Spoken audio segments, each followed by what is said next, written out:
we will call to order the April 5th, 2022 Committee of the Whole. Clerk, would you please call the roll? Malaco, Here. Keen, Here. Clock, Here. Gustafson, Here. Petty, Here. Dunn. Here. Item 3.1, approval of the March 15th, 2022 Committee of the Whole minutes. Is there a motion to approve? So Second. Motion by trustee Petty. Second by trustee Malco. Any questions?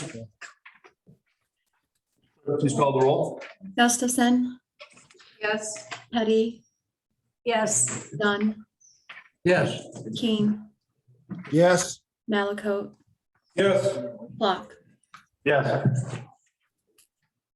Thank you. Motion passes 6-0.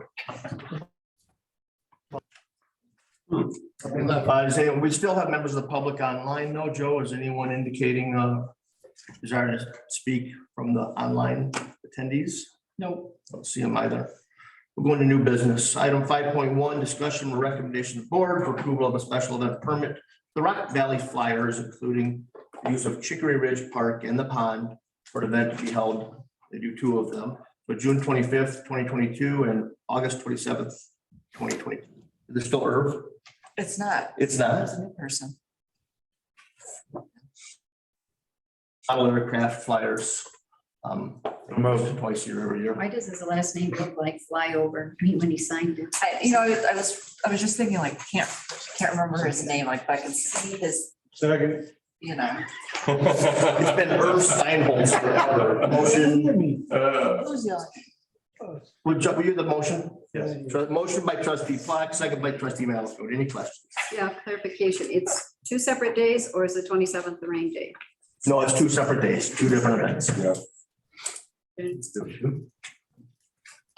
think they faithfully get about a dozen people. Nice. Yeah.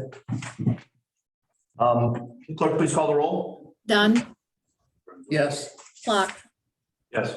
Petty, Yes. Gustafson, Yes. Malaco, Yes. Keen. Yes. Motion passes 6-0. Thank you. Item 5.2, discussion and recommendation to the board for approval of an extension to the park usage of Leland Park and Porter Park. This should take the agreement through December 31st, 2024. We have their official letter of request. We have their check. We have their schedule of dates for usage. So we finally have what we need from them. So moved. Second. Motion by trustee Platt, second by trustee Malco. Discussion?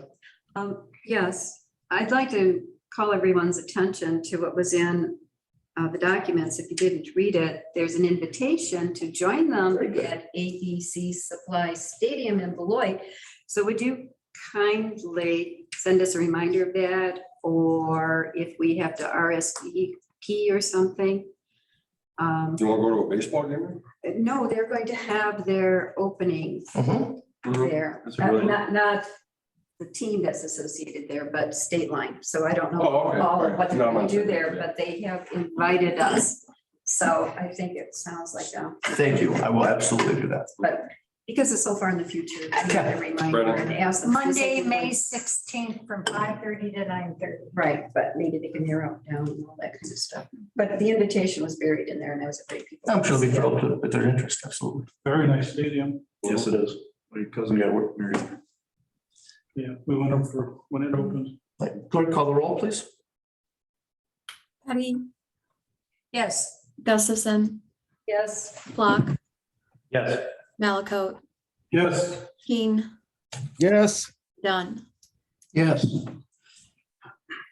Thank you. Motion approved 6-0. Item 5.3, discussion and recommendation to the board to declare surplus and authorize for sale or disposal of the 16-foot Jacobson mower, something we want to sell at the auction. But we've talked about this one a lot. We now have possession of the new mower. We weren't going to take action on this one until we had the new one. So this is the old 16-foot Jake. The one that Mike wanted to buy? Wait, is it? I'll take a ride on it. Troy, do you want to speak to it? It's No benefit keeping it. I don't think we want to keep it. Troy, do you want? Yes, sir. I think if you want to quickly address, trustee Plot just asked if there's any benefit to keeping it or holding on. I'd ask you the same question, but you can share your response, I guess.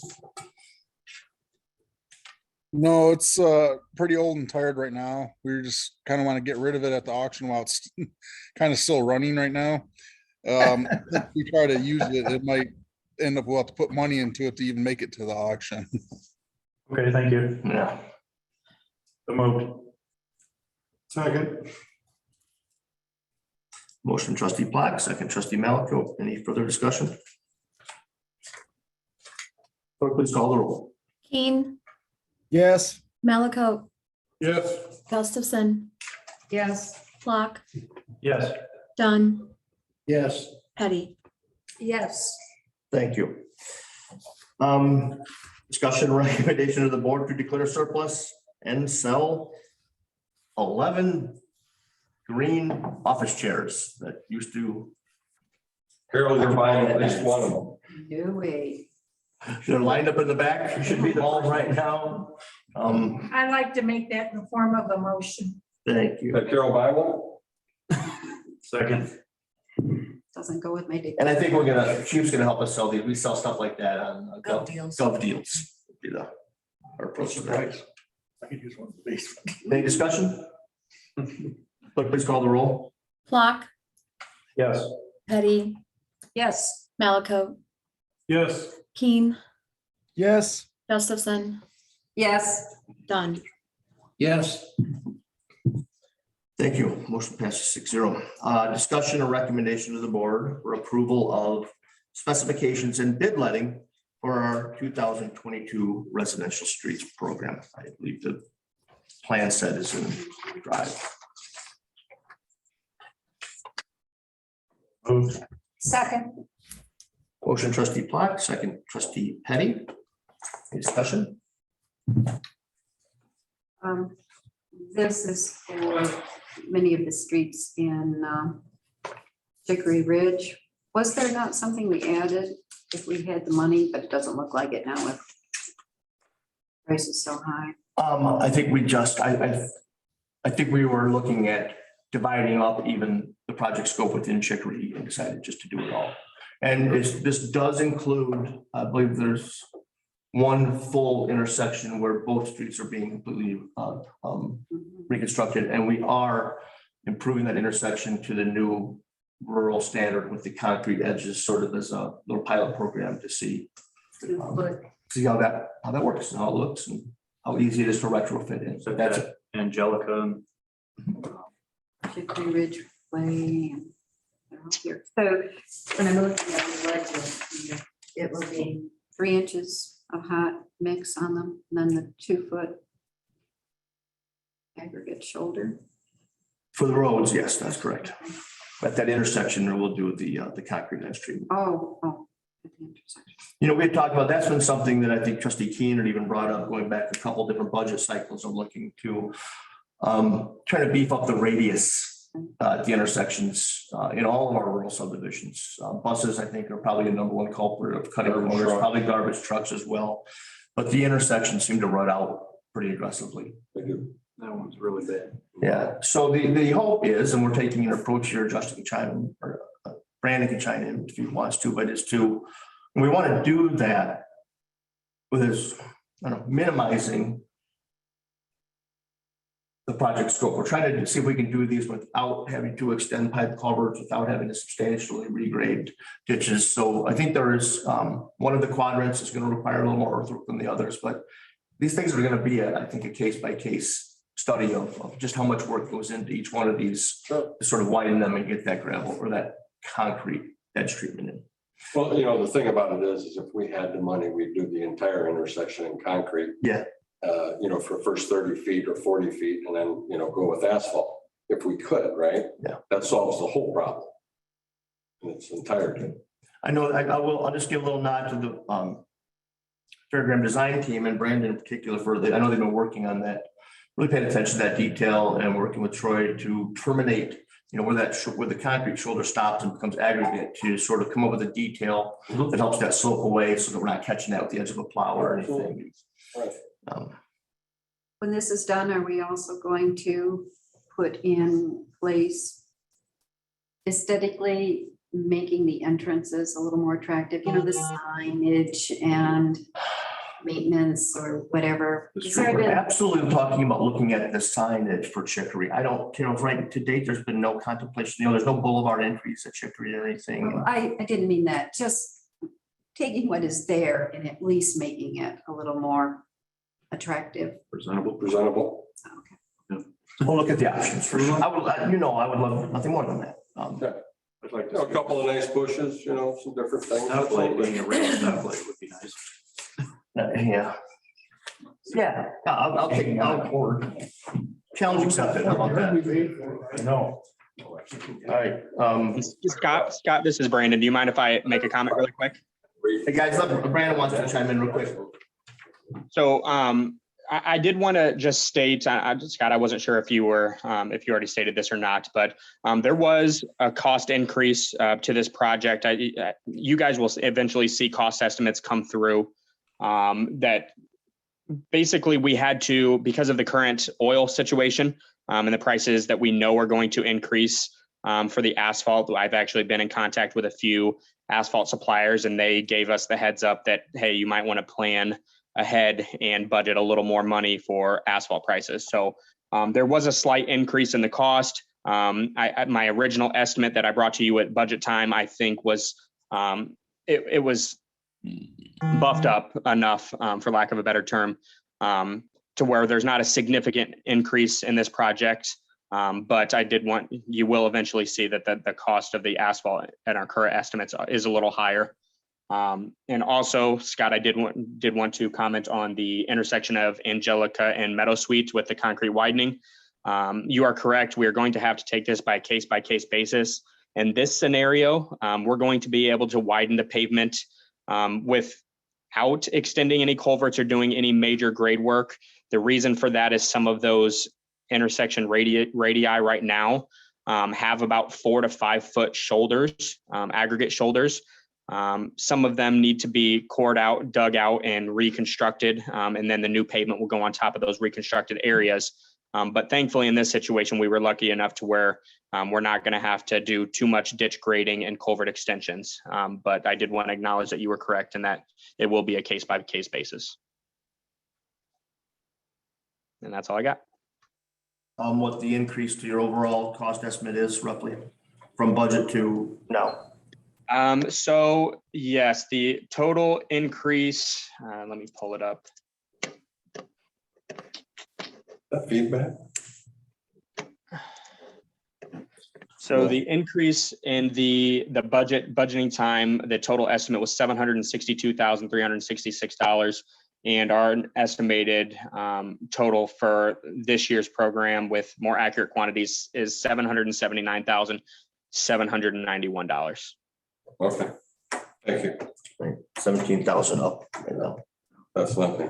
Yeah, I don't want to, I don't want to say it's nothing, but I don't want to jinx anything. So far on our roadway projects, Fairgraham is reliably been conservative on their estimate. We've been pleased. what's However, wrong with that? obviously, Just gotta get it out as fast as possible. on other projects, we're getting killed. That's our. Before it goes up It's even not more. anything you can buy in advance and say, hold it. Yeah. Yeah, This next, did we vote? Forgive me. No, I don't think we did. No. Could you call the I roll, gotta- please? Yeah. Motion was by trustee Plotkin, second by Flock and trustee. Petty. Yep. Malaco, Yes. Petty, Yes. Gustafson, Yes, Dunn, Yes. Keen, Yes. Flock. Yes. Thank you. Item 5.6, discussion and recommendation of the board for adoption of whistleblower protection policy as mandated by the Public Officer Prohibited Activities Act and designating an auditing official. I'm going to tap Joe in to help with this. This is a requirement that we adopt as a village, a policy for internal whistleblowing. And really what this does is it puts protections in place. So this is really the protection portion of it for employees who whistleblow. This is a mandate that came from last year, the Safety Act. And it sort of, I think it's set up to encourage employees to be more comfortable if they're going to whistleblow. So you always could do that. You always could report public officials or your other coworkers or your boss or anybody else. But this puts in place a policy that adds like extra protections for it. And one of the protections and one of the things that's put in place is if you do believe you're retaliated against after whistleblowing, or you want to report an official or an employee, what you would do is we designate what's called the auditing official. That's just the reporting person, the person you report to. And the new act actually sets up sort of extra powers for that person. Say you think you were not promoted because you reported something, or you were fired because you reported something, or some other thing happened. This auditing official actually is given sort of extra powers to correct that. So pretty powerful, pretty broad scope there, but they can do back pay, they can reinstate positions, they can do, these are obviously the most extreme cases. But also they're the person who is in charge of doing that investigation to see if there's any violations of this. So this is sort of a general broad policy we have here. We got one blank in there particularly, and we've got, by default, if you do not designate anybody else, the state's attorney's office is the designated auditing official. That's what we pay them to do. Yes. However, as sort of discussions happening, when we were talking about, what the purpose of this is to make employees feel more comfortable about doing this. We've been thinking that it's probably good to have somebody local internally, at least, as maybe as the first person to report to, or an optional person to report to, such as HR. It'd probably be the HR department. In this case, it'd be Ann. Yeah.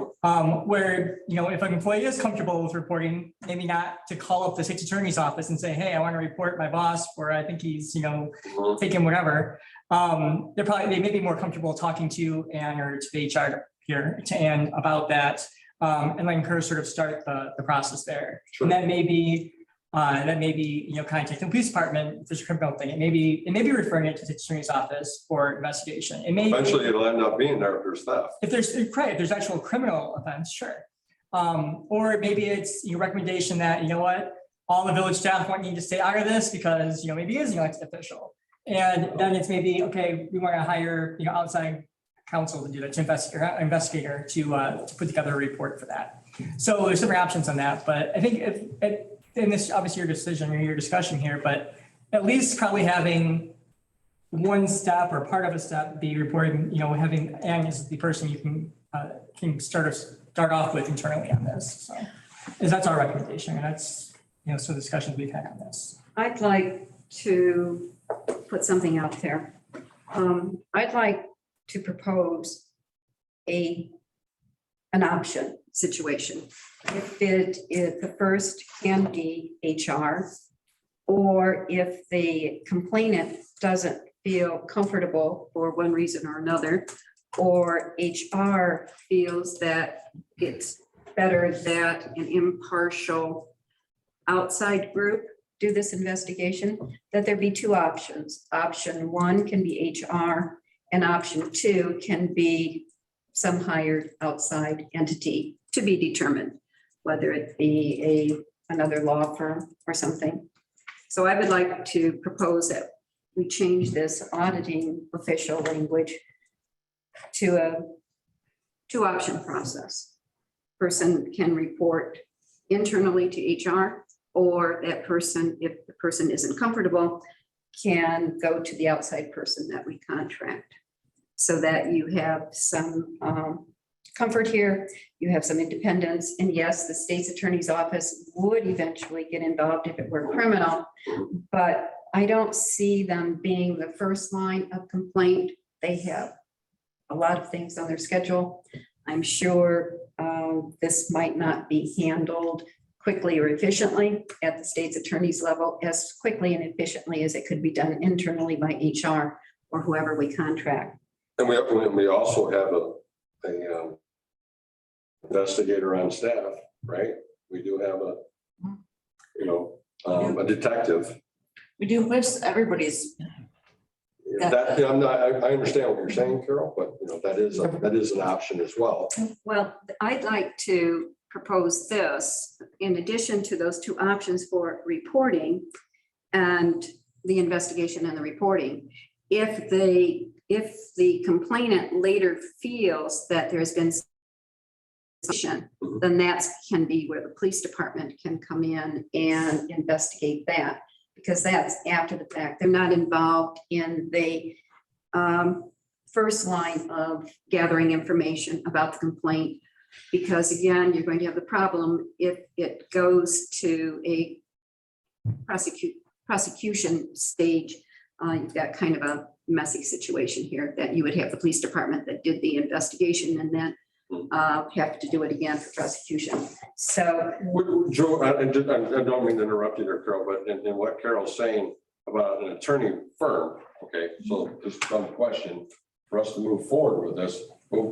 And we're gonna have some options to just pick one, or do we have like a list of 3 or something, I you suppose you know? could that way too. I mean, if you want to do sort of You know what I'm ahead of saying? time, you could say that maybe you pre-vet or pre-contract with, I guess, this is certainly if everybody's doing it, but maybe you do Mhm. pre-contact, 3 people or whatever, 3 Mhm. firms or whatever. One of the three that's not And been. then maybe that's been approved, and maybe that's, Ann's got those Mhm. people to say, okay, if we think, if or she thinks it needs to go, obviously she'll consult with us and everybody here probably, depending on the situation. But then maybe she's authorized to contact that person or contact that consultant if need be. Obviously, if there's a criminal thing, to the State Attorney's Office or the Sure. police department for the criminal side of it. But yeah, there's many ways of doing it, but sure, we could sort of pre-vet or pre-establish. And the only reason why I'm saying 3 is we all have called an attorney at one occasion or another, and they're too busy. Right. So, Is anyone, Joe, do you know, is anyone out there advertising this as a service right now? I'm surprised not. No, there's firms that do, I mean, there's people that do that, HR people and law firms that do, investigations, internal investigations. But this particular thing is so new. I'm not sure anybody's really gone under the auditing, and we're curious to see how that holds up when it ever gets to that thing on anything. But this auditing official who's got the power to reinstate pay, to reinstate positions, promotions. Sure. So yeah, it's sort of a brand new concept. Is there is there a date that we need to have something? We're needing it to be. Well, Theory. It's already That's passed. cool. However, Yeah, right, so. to be fair, we have been watching this and waiting, and a lot of communities have been waiting for IML or someone to draft some language for a policy. And no one wants to invent the wheel here. Yeah. And that's why I've been Well, is researching. everybody comfortable with, finding 3 attorney firms or an HR firm? What? You know? Definitely. I think the law person firms. should also be with, I think the first person maybe should, or the initial person probably should be the HR. yeah. Yeah, sure.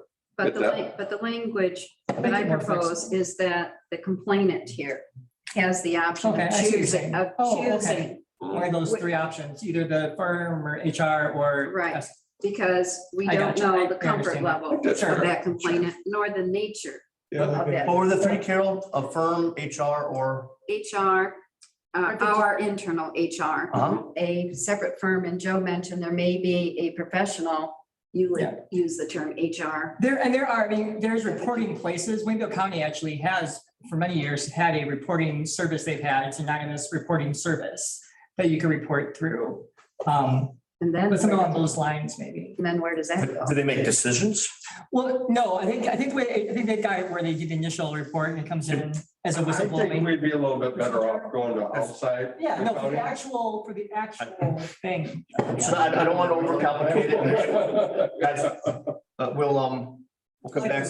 That's some direction to take us in. Yep. But if you read through it, the role, the auditing official role has responsibilities attached to it that are real. I'll admit, my first instinct was, let's just defer all this to the state's attorney's office, but I've come around. I understand that there's the spirit of this policy is maybe better handled with something Yeah, so more comfortable than that. So I'd like to suggest, if everyone agrees, that you develop more specific language for the next look at this in a couple of weeks. Yeah. With having the option given to the complainant to go to our HR internally or outside law firms to be determined. Mhm. And also, as I read, and also, we need to add something, and again, your reaction, if someone feels they have been retaliated after the fact, something is put in place and you end up with a he said, she said routine, the suggestion that that accusation of retaliation can be investigated internally. Yeah, and that, I mean, the retaliation portion of it, that's really sort of the key with this whole thing is the investigation and retaliation portion of it. So those three options. Okay, so having the investigation of the retaliation done internally by some member of our police I think you department. would want it done by this, either whoever your consult, if there's actually a retaliation coming on that, I think you The- want to the have, same firm? that's when you're gonna have that firm. The same. That's when you're gonna hire an outside person. To Yeah, do both. yeah. Okay. Yeah. The first investigation and then the complainant would Yeah. refer to I that. mean, if it's something where it's like, this is a criminal thing that is happening, even if it's reported directly to, to Ann or to Scott or myself, or any of us, really, we're gonna probably send it to either the police department or we're gonna send it to the state's attorney's office or the chief's office, really, to investigate, somebody to investigate that, if it's actual, criminal offense, depending on the level of it. This is really about the you get the reporting, it gets referred, for whatever reason, gets referred to, the criminal agency or whoever. This is about who's going to investigate that retaliation. If there is retaliation, if somebody says, yeah, I got demoted or I got fired or I was afraid for my job because of me reporting it. That's what this is. That's really what this policy, the key of this policy is. And then just me, I would like to also see as part of this, what would it look like ruled out to the employee? I see the last page where Yeah. the person acknowledges that there's. a Depending on how this policy. went, I've got sort of a drafted policy. So just sort of a simple one page, like Check. here's how you Okay. do this reporting, here's what you could do. Yeah. And would there be any time limit between the time of an observation and a complaint registered? Is there 6 months, I a think it's year? 60 days. 6 days? 60, 60 days. And that's by the statute. It's if you believe you're retaliated against, you make your report to the auditing official within 60 days. The retaliation, but the complainant, when the complainant sees something that he wishes to register a complaint about, is there time limit? Something I saw 5 years ago, something I saw last month? Is Not there? necessarily. I mean, some of those are going to be just, if it's a criminal issue, just regular old statute of limitation issues. I mean, in our policy book, which we're sort of working on, our handbook, that requires you to report anyway. I mean, if you see somebody stealing from the village, you're required to report that anyway. If you, I don't know, if you. So there is if no you statute think of there's a- limitations on that? Some of it is. I mean, some of there are statutes, I'm not sure, for theft or for, I mean, this is just the pure criminal things. It's really the retaliation portion is what this goes to. Investigation of that. Do you think you've been retaliated on? I think it's designed so there's some comfort level from an employee or somebody working in a municipality to be able to feel comfortable. Okay, I do see something. I know I need to report it. I'm afraid to report it because I'm concerned for my job or concerned for promotion or whatever else. So it's putting that in place to a comfort level to the employee who's going to make that report. That's really what this is. Okay. And once this person registers a complaint and the investigation is done, the report goes directly to the board. For the retaliation portion? No, I mean, for the infraction or the I mean, complaint. the infraction And- portion of it is probably going to, I mean, for the infraction stuff, that probably is going to the whoever's, the actual criminally investigating agency, whether it's a village police department, whether it's the state's attorney's office or whoever else it is. I mean, if there's an actual criminal type of offense happening, that's being investigated probably by one of those law enforcement agencies. I guess I didn't answer the question. Right. When does the board get informed of this, if ever? How? When? I don't think we have, well, we can put something in there. We can certainly do that. And decide probably during investigation, probably after. That's something we can think about when we think it'd be good. It needs to be comfortable enough that this person's not afraid that it's going immediately going to the board or making this no, report. right. Yeah, right. Right. It's not to be So- publicly disseminated Correct. until after Yeah. it is Yeah. done. I think before, sorry. Or, I swear I heard somebody say something. I said it's a good question. Oh, I heard somebody over here say something. I also train thought. Well, why don't we do this? Well, that's what this, yeah. Yeah, and- this is and, just- you know, so. put some stuff out in the next couple of weeks so everyone can digest it a little bit. And then we can ask some more questions in a couple of weeks, right? Really quick, one last thing, just now that I think what that was, is that I think you probably put in here that before that auditing official actually issues their remediation, so their raise, the reinstatement, the whatever. I think before they do that, I think that's where the board should get that. Especially if it. Sure. And that's probably a good, yeah, I can obviously. Absolutely. So I think that's probably the good time wise. So the investigation goes on, we're looking for this, and then, okay, here's my recommendation. This person should get this money or Well, this conversation. At the end, yeah, there's got to be merit to Yep. whatever. Yeah. But Scott, when you come back with it, can you also come back with like pricing for these agencies? Oh, yeah, we have to.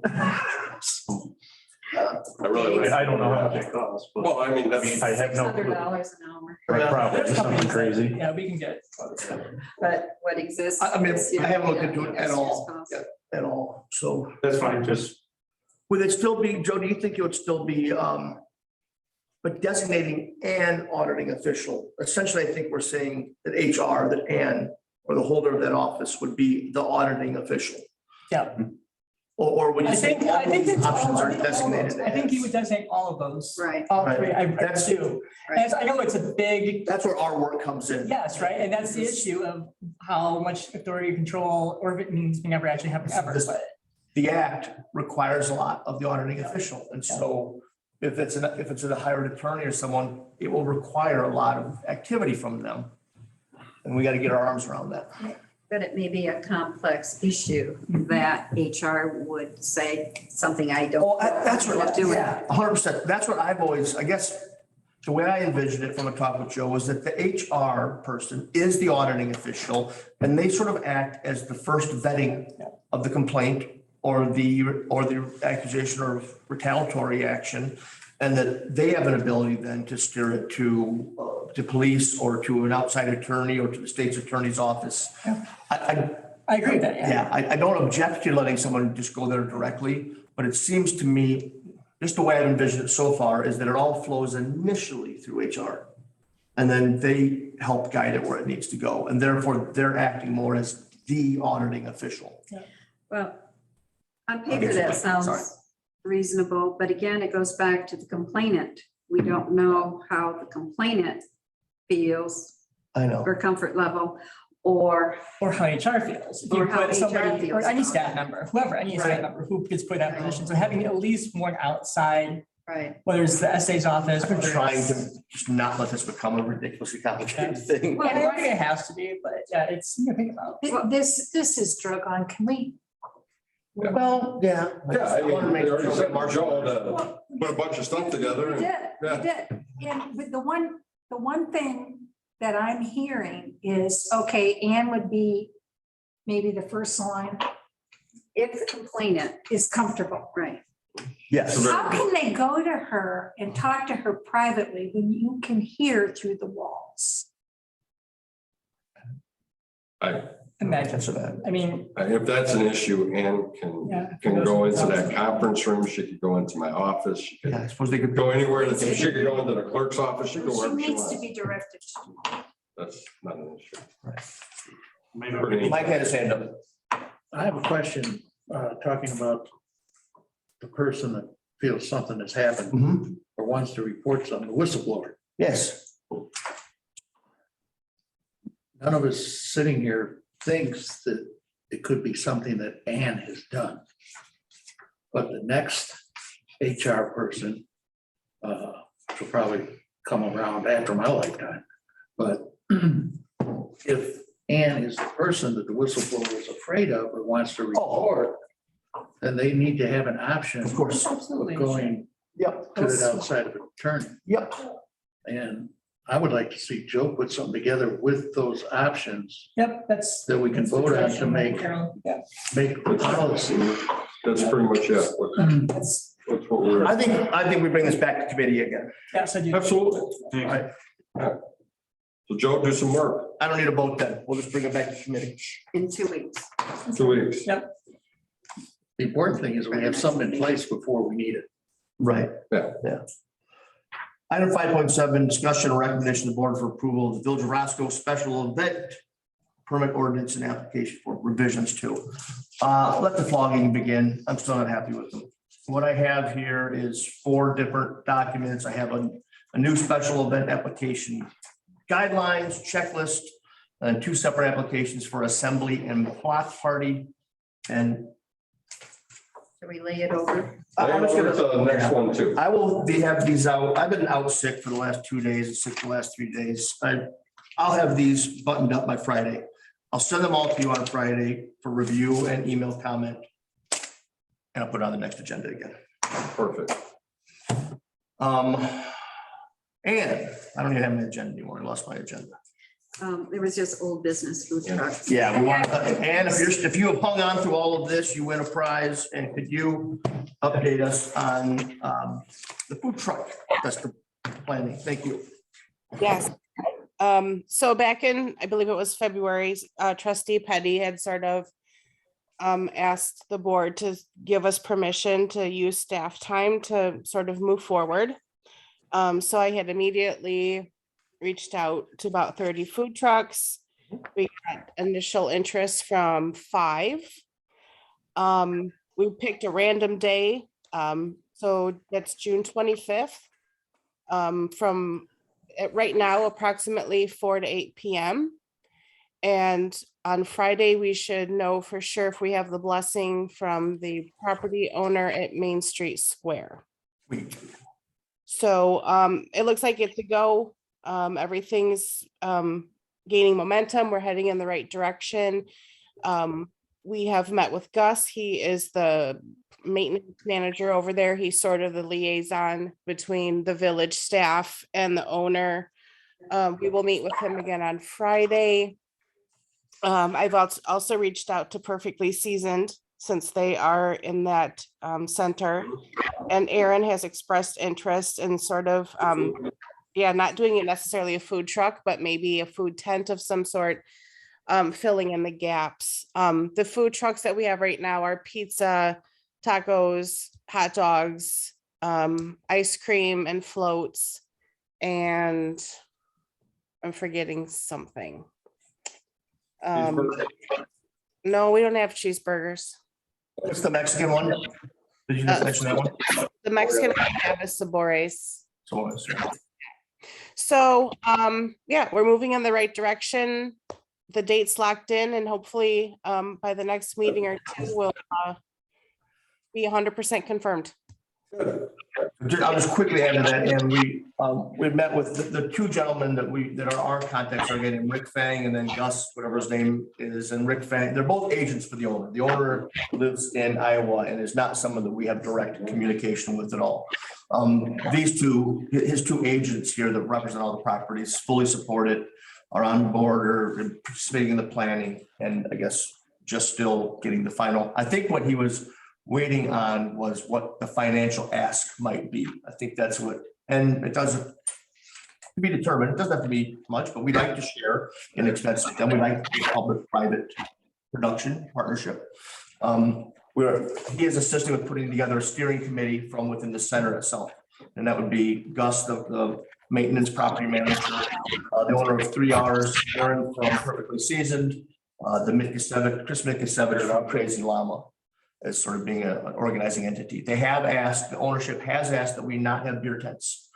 And it certainly seems like they are not, as landlords, going to be granting permission moving forward for things like Betty Palooza again. They figure they have 3 establishments that sell alcohol in the center. People can go get their alcohol there if they need it, but they don't want beer tents in the parking lot. So there will not be Class T applications coming forward as part of this.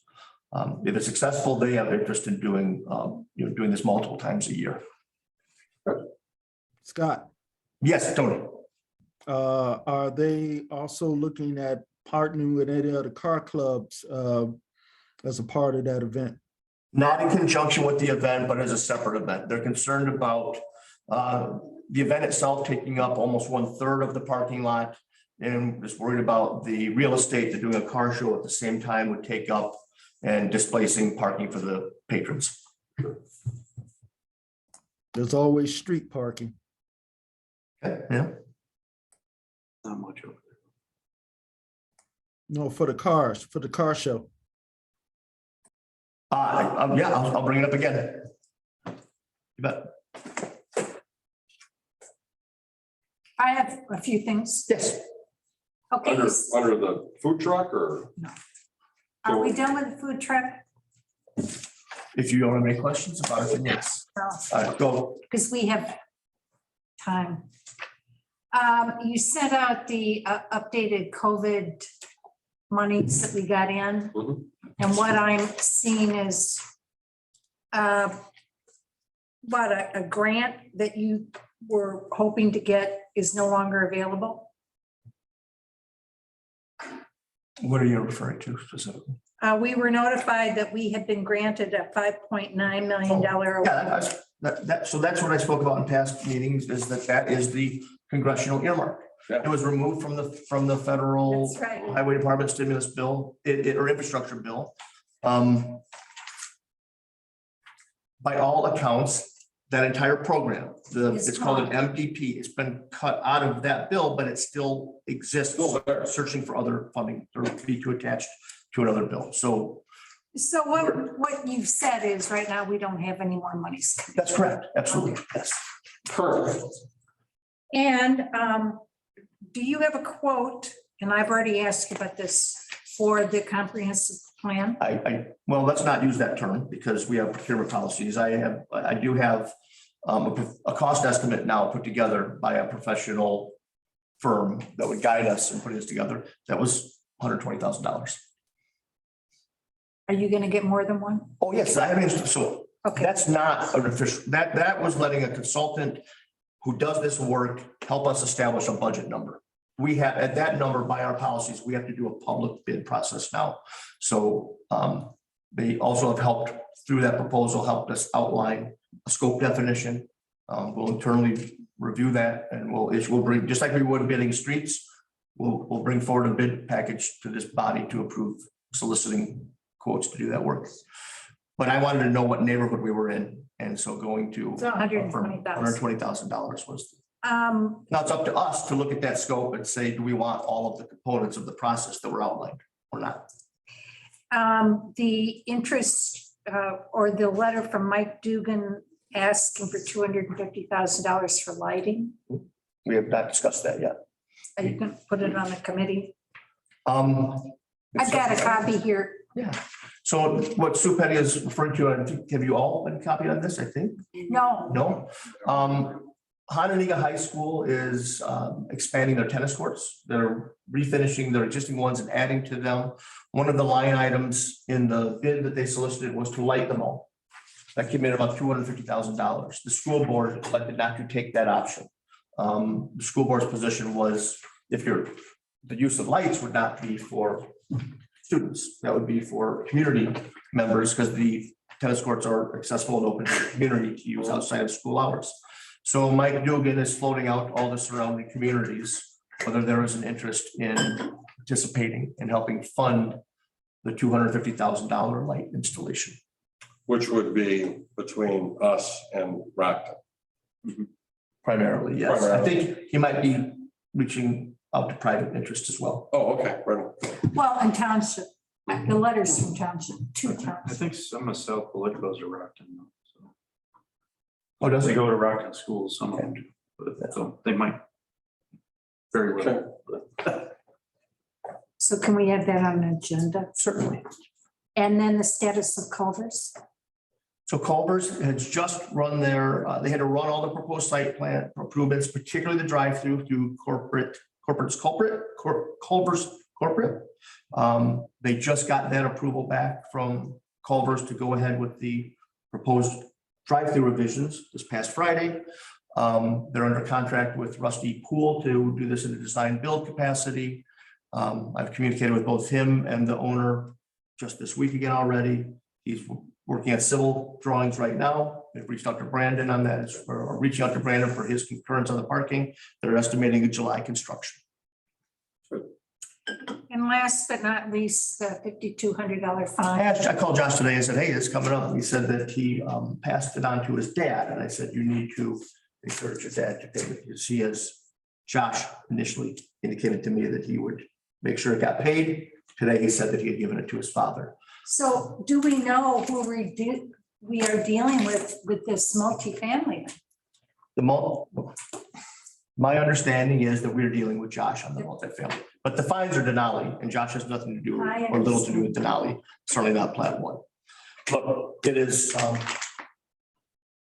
I will never state with any certainty either who we're dealing with or for how long. Right now, I absolutely believe that we're dealing with Josh and Josh alone for White Oak. Can I promise you that that's the case in 1 year, 2 years, 6 months? I don't know. The family seems to come together and separate frequently. Can a permit for the next Denali build out be traded for $5,200 check? I'll ask our attorney answer that Probably question. not. He's already grinning. We already talked about, yeah, I mean, So there's no leverage over ever getting this fine money. besides doing collections or signing to the state. We have Mhm. other fines, Can we attach interest to it? the collections you probably could. We don't care about questions. All right, I'm done with my questions. Mike, I just had one request, and it's partially my own fault. Zoning board meeting was canceled, but then it took place the following week. it was canceled twice. Okay. Yeah. And it took place the following week. I did not check our webpage to know about it. Could it be possible for when we have committees, whether it's canceled or whatever, that it's put in our Outlook Yes. so that people like me Yes. don't check? I apologize that it was a moving target, struggling to convene a quorum. We rescheduled 2 different times, and I apologize that you were not included on them. Also, Third schedule. for the police commission also. Okay, have they, I have nothing No, to I'm do with just- them, but I'll just, Yeah. yeah. Just if things like that could be sent to the trustees I'll pass that along to their secretary, absolutely. just for people like me that slip up. No, for sure. I'll make sure that's communicated to Victoria. The motion to adjourn? So moved. Second. Motion by trustee Patty, second by trustee King. Clerk, please call the roll. Gustafson, Yes. Patty, Keen, Yeah. Dunn. Dunn, I'm thinking about it. okay, Yes. Malaco, Yes. Clock. Yes.